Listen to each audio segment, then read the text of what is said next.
Et c'est encore une histoire de cailloux qui va maintenant nous entraîner en Aveyron, mais des cailloux haut de gamme. Il s'agit de pépites d'or.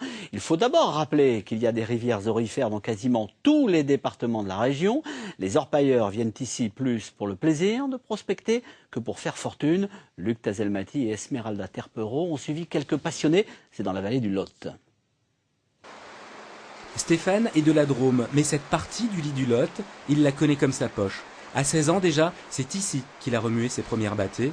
Avec ses amis de l'association provençale d'orpaillage, il transmet sa technique.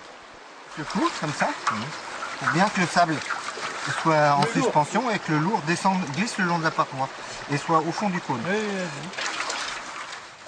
L'or est à nos pieds, c'est sûr. Encore faut-il trouver les bons endroits. Alors la bonne zone, c'est celle qui reste en place après une grosse crue.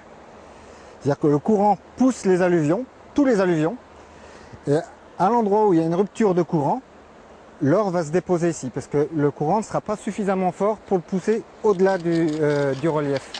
Il faut donc savoir observer le courant et avoir quelques notions de géologie. Il faut qu'il y ait des hématites, la glaise, les plombs, voilà, des choses comme ça. Et la ferraille aussi.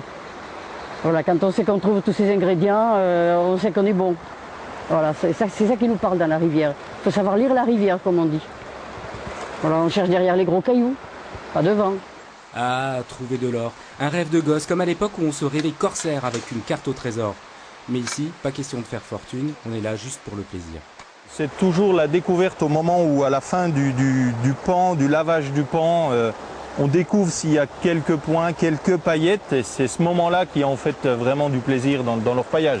Le reste, ça peut s'avoisiner un peu à du bagne parce qu'on remue quand même pas mal de cailloux et pas mal de pelletés par jour. Travail de bagnard ou de jardinier. Le long des berges, parfois, les racines des herbes piègent aussi des paillettes. T'en as trouvé? Ah ben, oui, dans cette marmite. T'en as trouvé des gros? Des beaux morceaux d'or. Oui, c'est un bon coin par là. Oui, au moins 20 pièces. En Midi-Pyrénées, il existe plusieurs rivières aurifères. Et dans l'Aveyron, il y a le Vior et la Truyère, mais pas seulement. Eh bien, il faudrait de l'eau. D'accord. De façon à évacuer le... Je secoue, je tourne. Vous voyez, j'ai pas encore le geste technique, c'est pas évident à avoir. De l'or ici dans le Lot, il y en a, c'est sûr.